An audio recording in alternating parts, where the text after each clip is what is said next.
You can now send in pictures or videos of innovations or projects being worked on by you or someone you know.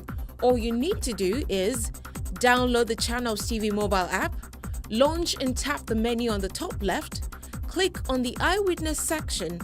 You'd see a camera feature both at the top right and bottom right. Click on any. You'd see an option to either take a picture, record a video, or upload from your gallery. Select what you want to upload, give a description, add a report title, and in this case, Tech Trends /My Innovation. Add your name, and you can also include a number for a follow-up. Agree to the terms and submit your report.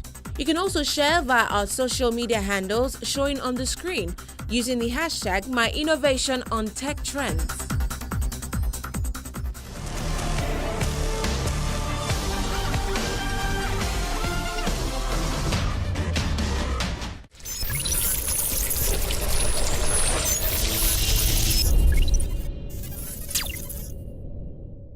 My guest on the show is Deremi Atanda, Executive Director of SystemSpecs. We discussed a number of national issues and what role technology can play in solving them. Enjoy the chat.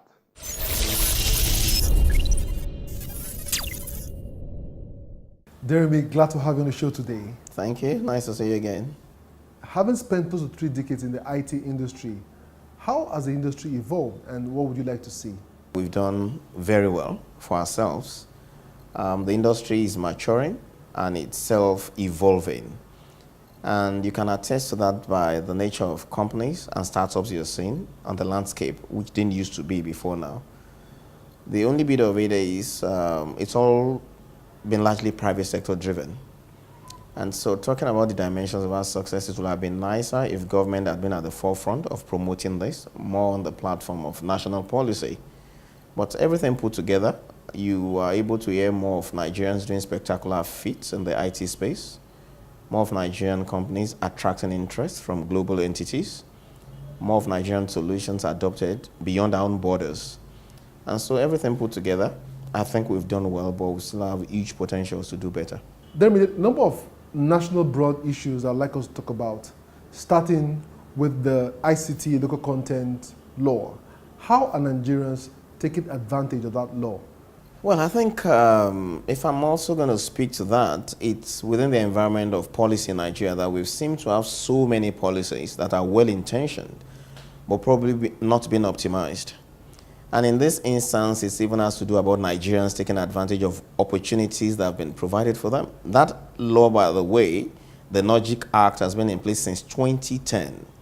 And it clearly spells out the opportunities for Nigerians, the deepening of goods, services, and human resources involvement in the oil and gas industry. But it does not look like we're making the best of it yet.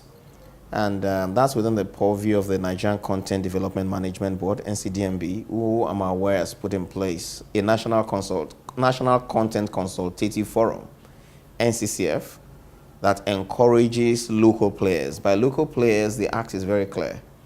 Any organization in Nigeria with 51% controlling interest by Nigerians regarded as a Nigerian company. And they're supposed to be given certain privileges. And at the back of that also is the Nigerian Content Development Fund, which makes funds available to Nigerian companies in the oil and gas sector to be able to do business in there. And if you to look at the ICT component, it clearly states how much each organization in the oil and gas industry is supposed to commit to local content spend on Nigerian companies. So that presents a lot of opportunities, and I think that's something we need to look at more closely.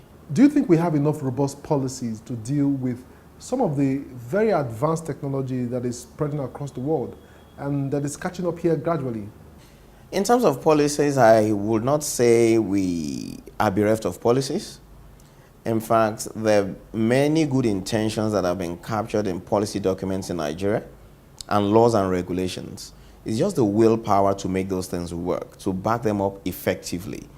And trust me, we will be recognized and given the nature of attention we deserve. And talking about policies, you ask yourself, why does Nigeria continue to attract FDI, foreign direct investment? People are coming here, and within the same policy context are making things happen. So we just need to step on it. We need to make sure those policies are given life. We need committed leadership to make them work. And I think that's just the way to go. We can't keep making excuses for the absence of policies. The policies are there. Some industry watchers believe that innovative companies like yours shouldn't wait for policies and that policies would eventually catch up. Is that the best approach? I think that's just the natural order in life. Because when things don't even exist, you can't think of what to legislate on. So things will typically come on board before you think of regulating them. So for me, as a person, I think regulation would always lag innovation. And the thing will be therefore that when innovation goes forward, you try to make sure it's for the common good. And so that's where, even when you hear of cloning, until it comes on, you can't anticipate it. It's when it comes, you now put guidelines around it for the common good. So for those of us in the innovation space, particularly in technology, we keep thinking of how to make the world a better place. And while you're doing that, you may not see the entirety of the possible implications. But some people have that responsibility. So while you're innovating and thinking in one dimension, some people want to look at the bigger picture, and that's where regulation comes. But it should not be to the extent that regulation now stifles innovation. And unfortunately, many times, what people don't understand, they try to regulate. But there's a balance. There needs to be a balance constantly to give room for that, to even stimulate innovation, to see how much of the common good. So in this environment, we need to encourage a lot more innovation, deepen it. Finally, what is SystemSpecs doing to get more women into technology? Unfortunately, many times we complain about the lack of capacity, but we may not be looking in the right direction. If we have not deliberately opened the door to women to come into that space, of course, when the men are done, then you are going to shout of gaps. So one thing is to make it easier for the women folk, for the ladies to get into that space, because we need capacity in there. And you can see what women are doing in all the spaces where they operate. So for instance, we've got about 1/3 of our workforce being ladies. And there's a deliberate attempt to encourage many more people to get into that space. One of the other things we're doing is to collaborate with people who are working in that space. And it represents an area of intervention for us. For instance, there's this annual event about the National ICT, Girls in ICT. It's a global day that's dedicated to girls in ICT. We've been partnering in that space for 3-4 years now to take the message out to the girls in the Nigerian secondary schools that you can aspire to excel in the ICT space. And so it's an area of interest for us where we get ladies in our own business to go to talk to younger ladies in secondary schools to let them know that they can have a future in ICT, to break it down, to challenge the current paradigms, to expose them to opportunities available. And it may also interest you that we specifically make reservations for ladies to work with us in their internship and during their service years, that we really want to encourage them and expose them. So that's one area of skills and capacity building. One of the areas of skills and capacity building we're focused on, knowing that the more you encourage women and ladies to come into that space, the more you're expanding the capacity base of the country, and the more you're building capacity that can take Nigeria forward.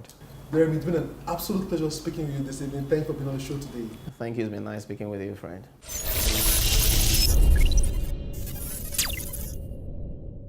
My guest has been Deremi Atanda, Executive Director of SystemSpecs, who believes that Nigeria has adequate policies, but what may be lacking is our ability to follow through. The TSA experience has proven beyond reasonable doubt that Nigerians can indeed develop technological solutions that can solve complex problems.